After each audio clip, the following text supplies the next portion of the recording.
posso ser a ti. Aleluia, glória a Deus. Que alegria é podermos ter esse tempo aqui, iniciando a semana, iniciando o dia na presença do Senhor. Nós vamos compartilhar um pouco da palavra de Deus. Entendemos que a palavra de Deus, ela é nova todos os dias, ela se renova todas as manhãs, e mesmo que talvez tenhamos já ouvido a respeito de um texto, de uma mensagem, nós entendemos que ela fala de um modo diferente conosco a cada manhã, a cada dia. Nós vamos abrir em Hebreus, capítulo 12, versículo de 1 a 3. Hebreus 12, de 1 a 3.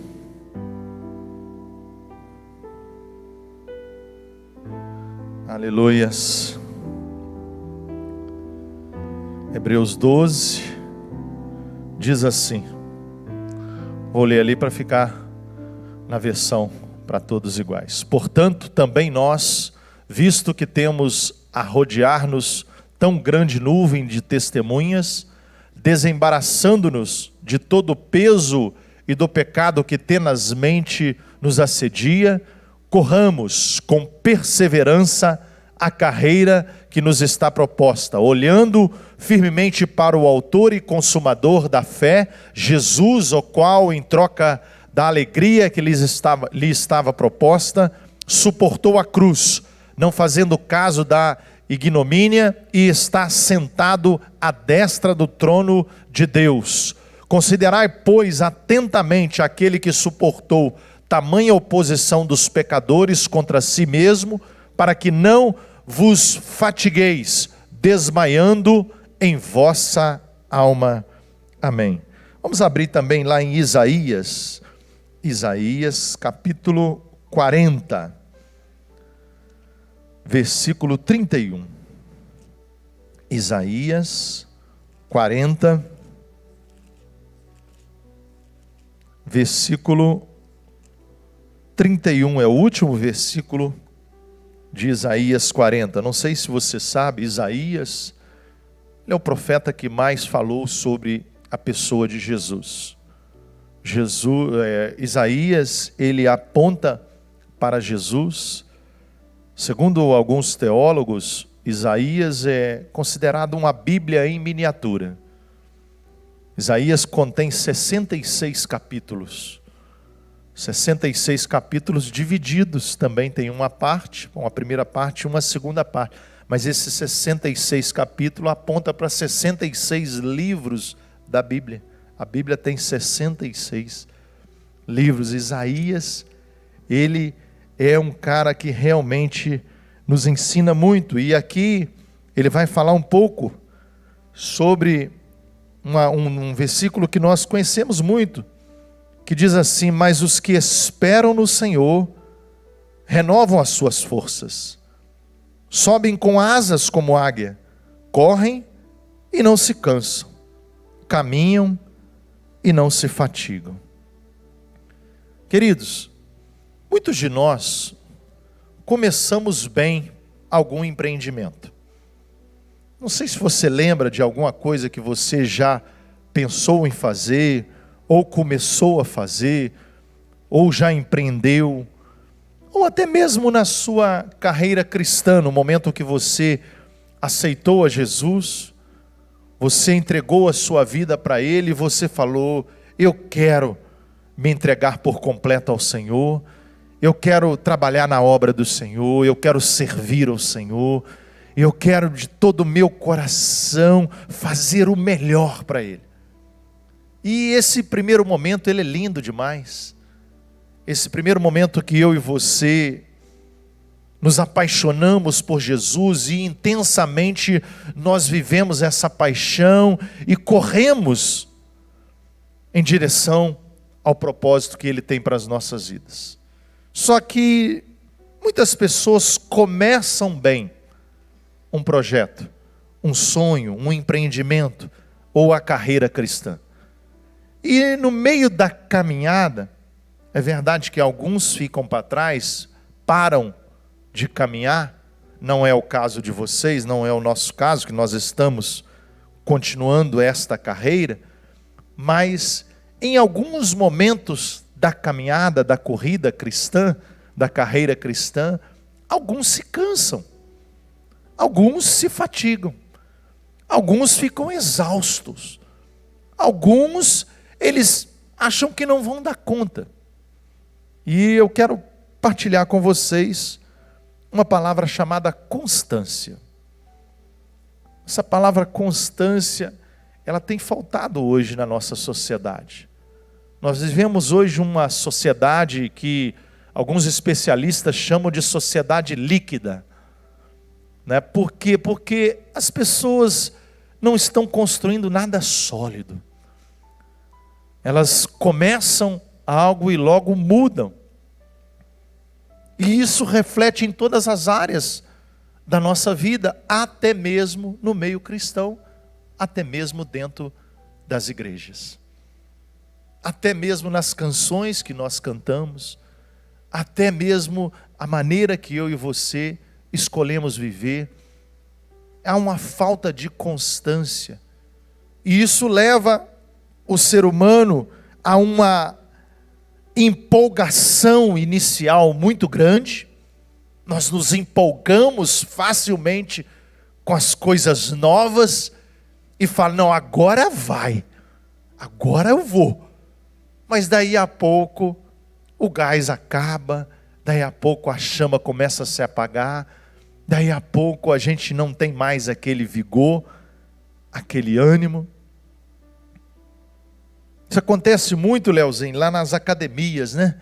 A pessoa chega e fala assim, ô Léo, se eu quero ficar com a barriga de tanquinho, eu quero, né, ganhar o músculo, e ela começa bem, começa empolgada, mas já é comprovado que mais do que você ir lá na academia, seja ela qual for, e dar ali 2 horas, 3 horas do seu treino e ficar com o corpo todo quebrado, sem conseguir andar, mais do que isso, a constância de você fazer isso todos os dias vai te levar a um resultado melhor, se você tiver uma constância.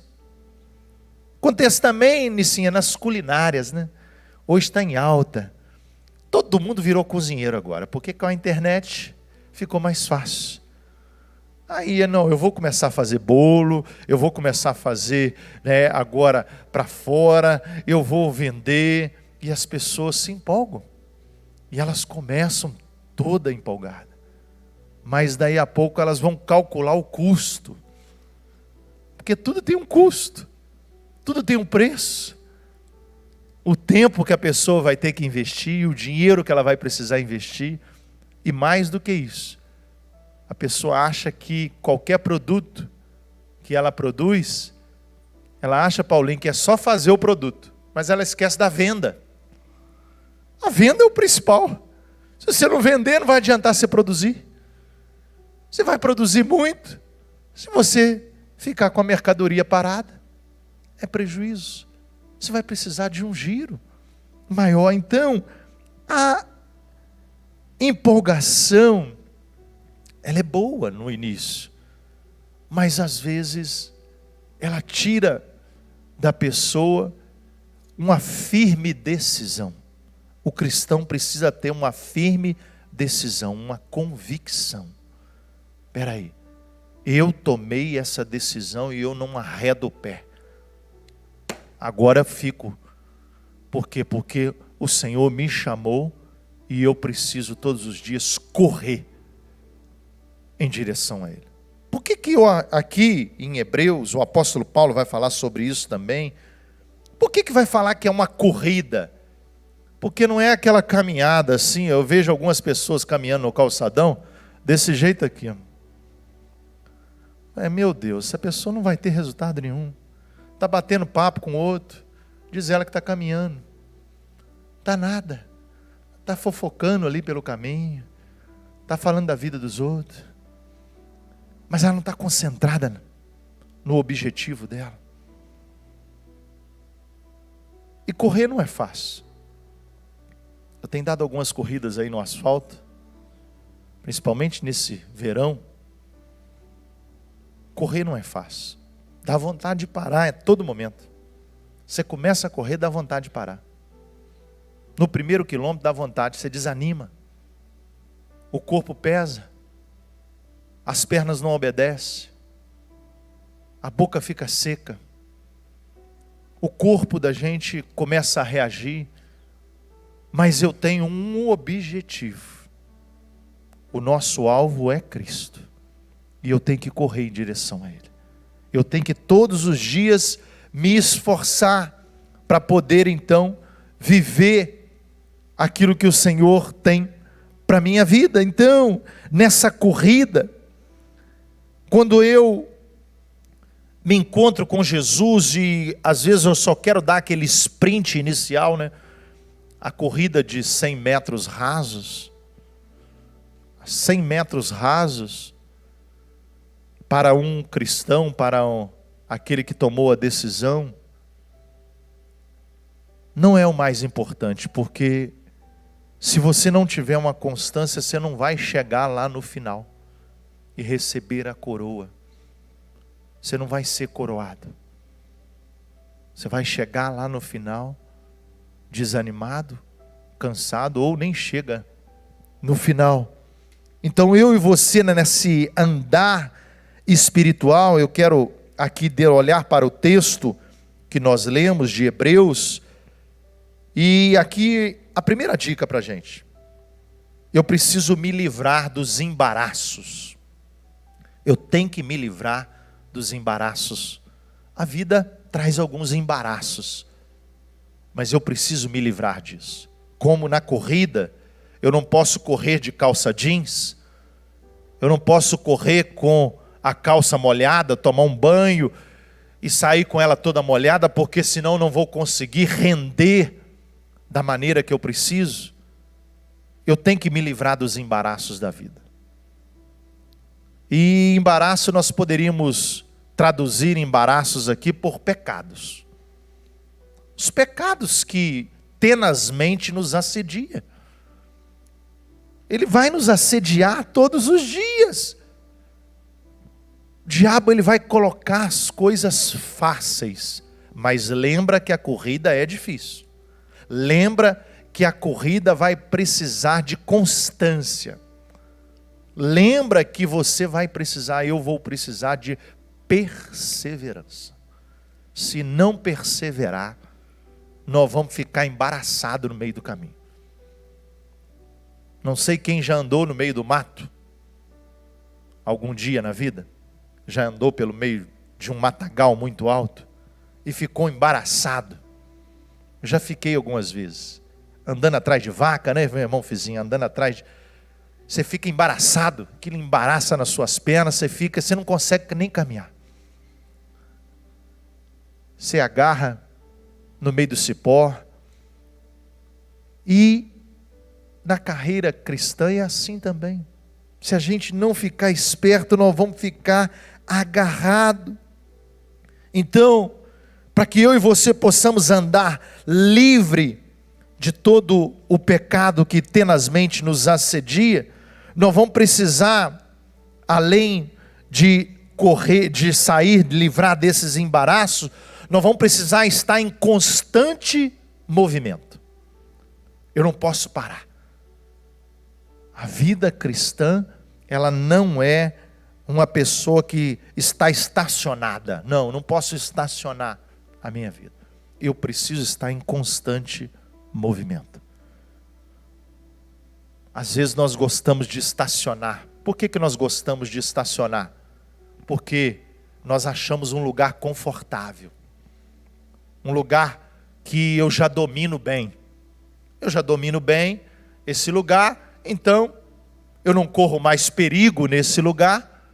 Eu fico ali, aproveitando, me deleitando daquele lugar. Mas não, carreira cristã, ela está sempre em movimento. Eu preciso andar em movimento. É verdade que em alguns momentos eu acelero mais. Na estrada não é assim? Quando você pega uma reta, quem dirige, você pega uma reta, você não acelera mais? Você aproveita a reta para cortar as carretas, né? As carretas ficam para trás. Que aí você dá o gás maior e avança. Mas em alguns momentos, em algumas curvas, em lugares mais sinuosos, você vai tirar o pé um pouquinho. Tem momentos que nós vamos correr mais. Tem momentos que nós vamos desacelerar um pouquinho. Mas eu não posso parar de movimentar. Se eu parar, se eu estacionar qualquer área da minha vida, tá? Nos estudos, lá na profissão, como empresário, como um profissional liberal, qualquer lugar, eu não posso estacionar. Não, pastor, eu só sei fazer isso. Para com isso. Isso é pensamento limitador.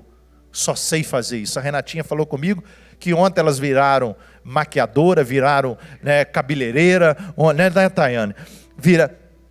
Fizeram de tudo. Não é, não, eu só sei cuidar de criança. Para com isso. Tira esse só sei. Não, eu faço isso aqui, igual a Tayane faz lá com as meninas, lá em Pirapanema. Eu faço porque eu amo. Eu faço com excelência, eu faço o melhor, eu dou a minha vida, eu me entrego por completo, eu me dou naquilo ali, e Deus vai me fazendo de mim uma pessoa criativa, uma pessoa que, dentro das ferramentas que eu tenho, porque eu poderia, não, eu preciso disso, a igreja tem que mandar isso, os irmãos têm que contribuir dessa forma, não, com o que eu tenho, eu faço o melhor, eu sirvo da melhor maneira. Então, só para a gente entender algo prático, tá? Dentro daquilo que eu estou falando de constância, de perseverança, de correr dos embaraços. Isaías também, aqui vai falar daqueles que esperam no Senhor. Lembra que você está na caminhada, mas você confia no Senhor. Lembra que no meio da caminhada você vai cansar, mas você confia no Senhor. Lembra que na corrida vai ter os embaraços, mas você vai se livrar dos embaraços. E você está esperando e confiando no Senhor. E se é assim a minha vida e a sua vida, confiando e esperando no Senhor, nós vamos então, em primeiro lugar, subir. Nós vamos subir como águias. Nós vamos para lugares altos. Nós vamos para lugares novos. Nós vamos subir como águias. A águia é assim, né? Segundo alguns especialistas, algum animal que tenta atacar a águia, alguma ave que tenta de alguma forma atacar ela, e sobe sobre ela, fazendo com que ela abaixe, com que ela desça para que ela seja então comida. O que a águia faz quando esse animal pousa em cima dela é subir. Ela continua subindo, ela continua subindo, ela continua subindo cada vez mais. O voo dela mais alto, mais alto. E lá em cima, não sei se você já sabe disso, quanto mais alto, menos oxigênio. O ar é rarefeito. Então, quando a águia consegue respirar nesse lugar, outras aves não. Então, simplesmente, quanto mais ela sobe, chega num lugar que essa outra ave que está sobre ela desfalece, morre, não suporta, não aguenta. Então, eu e você precisamos subir. Temos que subir, como águias. Segundo, nós precisamos renovar as nossas forças. Tem momento que a gente fica fraquinho, né? É a unção do galinha da Angola, né? Estou fraco. Não estou fraco. Como é que eu faço então? Eu renovo no Senhor. Eu choro aos pés dele. Eu me lanço na presença dele. Eu corro para ele.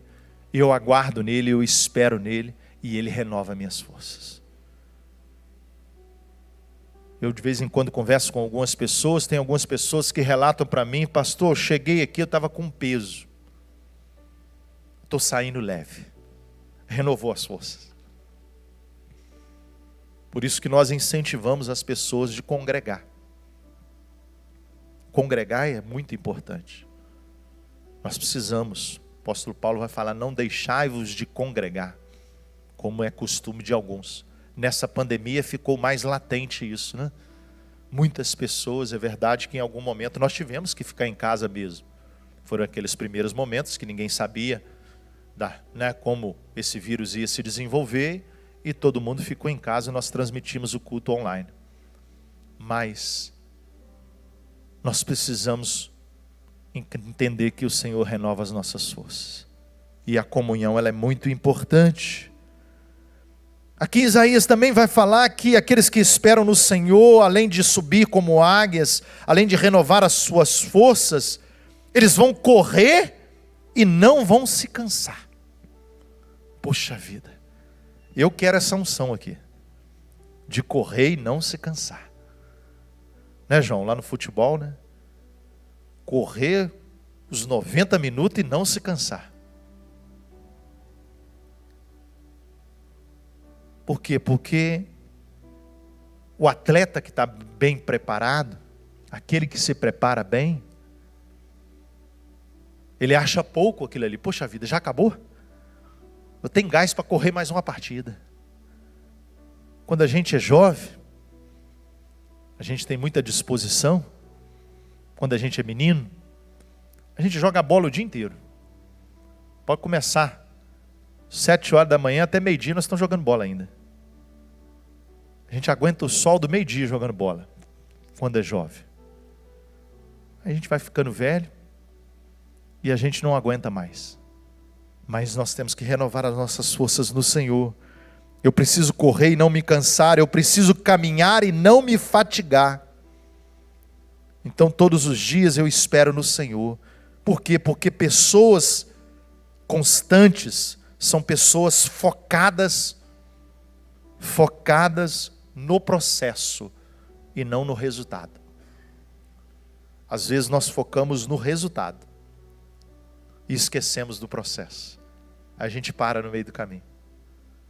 Então eu preciso me focar todos os dias. Eu exercito a leitura da palavra, eu exercito o jejum, o louvor, a adoração, o tempo secreto com o Senhor, eu exercito a comunhão, o partilhar da mesa. Então todos os dias eu exercitando, eu vivendo os meios de graça do Senhor, eu obedecendo os mandamentos do Senhor, vivendo na presença dEle, todos os dias. Então eu estou focado nos processos. Eu não posso ser uma pessoa só obcecada no resultado. Não, porque um certo dia aqui na igreja, numa reunião, o pastor Cadu perguntou para alguns empresários que estavam aqui no dia, e ele perguntou para um empresário qual era o sonho dele com a empresa dele. O empresário virou e falou assim: ganhar dinheiro. O pastor Cadu falou: não, mas é muito pouco. Ganhar dinheiro é pouco. Eu não posso pensar em ser um empresário para ganhar dinheiro. Ganhar dinheiro é consequência. Vai vir. Se eu todos os dias me dedicar. Se eu tiver um sonho de melhorar as pessoas. Se eu todos os dias me empenhar para fazer o melhor, prestar o melhor serviço, trazer o melhor para as pessoas, melhorar a vida das pessoas todos os dias. O dinheiro vai vir como consequência. Então eu não posso pensar simplesmente em querer um resultado sem pagar um preço. E para a gente ir fechando, quero liberar algumas chaves aqui, que no meio do caminho, nós cantamos aqui, e também o texto aqui de Hebreus fala, Jesus, ele abre mão da sua glória, ele abre mão da sua vida na presença de Deus para vir a essa terra de forma humilde, para que eu e você hoje, ele na verdade se torna pobre para que pela pobreza dele, eu e você nos enriquecêssemos. Ele vem de forma humilde, de forma simples, porque na verdade Jesus era muito rico, ele participou de toda a criação, mas algumas chaves desse entendimento de que eu e você vamos precisar sacrificar, crucificar a nossa cruz. A primeira chave é: eu e você como ser humanos, nesse entendimento da carreira cristã, nós vamos precisar estar presente. Esteja presente. Você não quer correr uma carreira cristã? Você não quer ir em direção ao alvo que é Cristo? Então se apresente, se aliste. Eu estou aqui, Senhor. Estou pronto. Estou preparado para correr.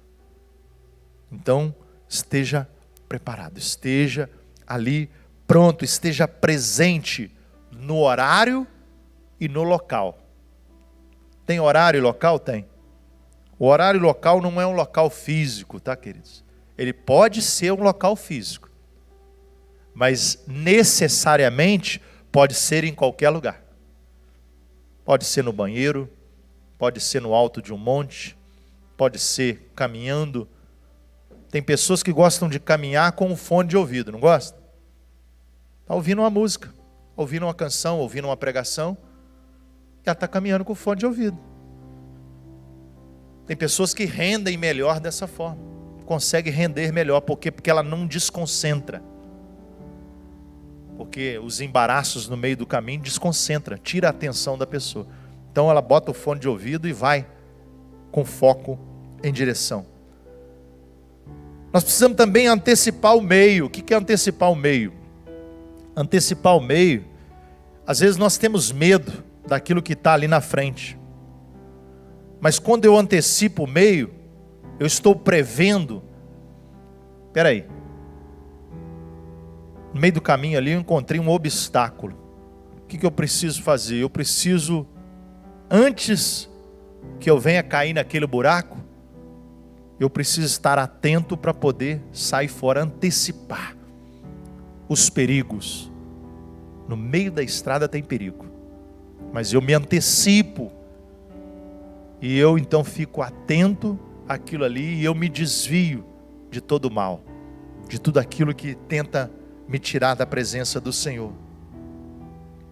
Tem muita gente se perdendo, queridos, no meio do caminho, porque está desatento, está desatenta. Carreira cristã, a vida cristã, a corrida cristã não é para pessoas desatentas. Ah, não, pastor, a vida é assim mesmo, eu vou levando a vida. Não, essa é a unção do Zeca Pagodinho. Mas nós precisamos entender que não é dessa forma. Pastor, mas tem dia que eu não estou com vontade de fazer algo. Faça a si mesmo. Não vai dar vontade de orar, ore. Não vai dar vontade de jejuar, jejue. Não vai dar vontade de vir na igreja, venha na igreja. Não vai dar vontade de visitar alguém, visita. Não vai dar vontade de orar por alguém, ore. Ore por essa pessoa. Ontem o Robin mais a Eunice contou um testemunho para mim. Testemunho de uma pessoa aqui de Murié, que se converteu ao Senhor num domingo, enquanto o Pedro, o irmão da Eunice, estava vindo para a igreja. Pedro estava vindo para a igreja, com a Bíblia dele, e o Espírito Santo falou com ele assim: vai lá na casa da fulana, pega na mão dela e leva ela para a igreja. Ele continuou a caminhada dele. O Espírito Santo falou com ele de novo: vai lá na casa da fulana, pega na mão dela e leva ela para a igreja. Ele continuou a caminhada dele. Ele está quase chegando na igreja. O Espírito Santo falou com ele: eu já falei com você para você ir lá e pegar na mão dela e levar ela para a igreja. Ele foi imediatamente, chegou lá, ela estava lavando a calçada, num domingo de tardinha, de noite, estava lavando a calçada com a mangueira. Ele virou para ela e falou assim: o Espírito Santo me mandou aqui. Eu estava indo para a igreja, o Espírito Santo me mandou aqui pegar na sua mão e te levar para a igreja. A pessoa simplesmente desmontou. Desmontou, desabou a chorar. A presença do Espírito Santo inundou a vida daquela pessoa. Ela trocou a roupa dela, pegou na mão dele e foi para a igreja e nunca mais largou o Senhor, até hoje servindo ao Senhor. Nunca mais largou o Senhor, na presença do Senhor. Então, queridos, nós precisamos entender. Faça sem vontade, obedeça.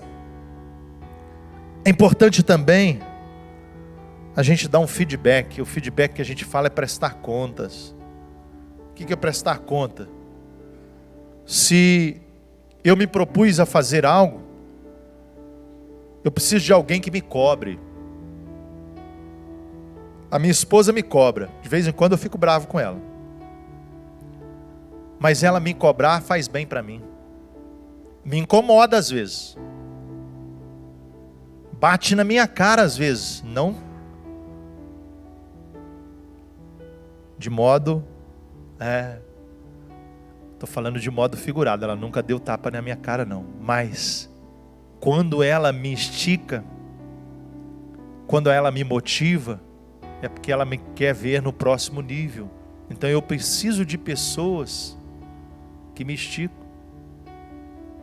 Quando o pastor Cadu fala algo comigo, não é para me matar, é para que eu consiga correr mais.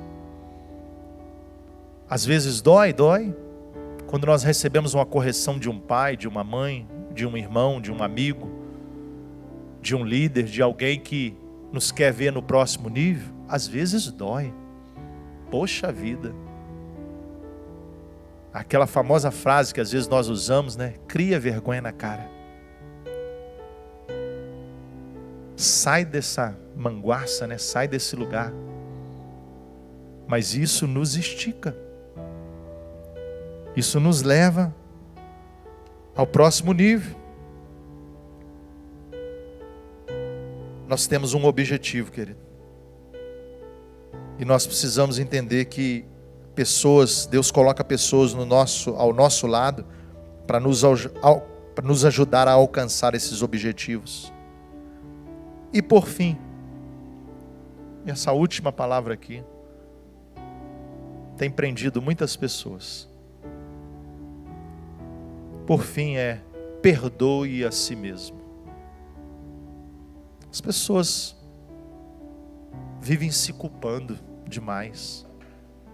Não, porque eu não consegui. Porque eu prometi e não fiz. Porque eu errei. Porque você sabe, né, pastor? Deu errado as coisas na minha vida. Não, pastor, eu tentei num relacionamento, mas não deu certo, pastor. Não tem mais chance para mim? Tem sim, querido. Tem chance para você sim. Tem uma segunda oportunidade. Perdoe a si mesmo. Jesus já te perdoou. Nós começamos o culto aqui falando, Davi falando, enquanto eu calei os meus pecados, os meus ossos estavam envelhecendo o meu corpo. E é assim, querido. Um semblante triste, abatido, ele envelhece a pessoa. Ele abate a pessoa.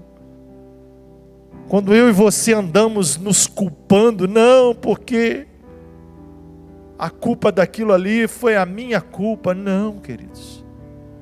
Eu e você erramos sim, é verdade. Falhamos sim. Mas perdoe a si mesmo. Os discípulos que continuaram a obra de Jesus nessa terra, todos eles falharam. Jesus mesmo já sabia que eles iam falhar. Jesus falou: todos vocês vão me abandonar. No dia que eu for preso, todos vão me abandonar. E é o que aconteceu. Só o Pedrão que ficou ali pertinho. O resto sumiu tudo. Mas mesmo assim Pedro negou Jesus 3 vezes. Estava ali no meio da roda. Eles ali interrogando Jesus, e o Pedrão, que andou 3 anos com Jesus, negou Jesus 3 vezes. Chegou ao ponto de falar: eu nem conheço esse homem, para livrar a pele dele, né? Às vezes nós somos assim. Para livrar a nossa pele, a gente fala algumas mentiras, né? Mas o Senhor tem perdão para mim e para você. O Senhor já nos perdoou e Ele quer que você perdoe a si próprio. Nós precisamos entender que não são os nossos erros, não são os nossos erros que nos limitam. Não são os nossos erros que nos limitam. Os nossos erros, eles até acontecem. Mas eu e você precisamos entender que Deus faz novo, faz nova todas as coisas. A mesa a qual nós vamos participar agora é o maior exemplo disso. Jesus não levou em tempo, não levou em consideração o tempo da nossa ignorância, quando os nossos ouvidos estavam fechados, quando os nossos olhos estavam cegos. Mesmo eu e você sendo pecadores, Jesus deu a sua vida a nosso favor. E Ele está aqui nessa manhã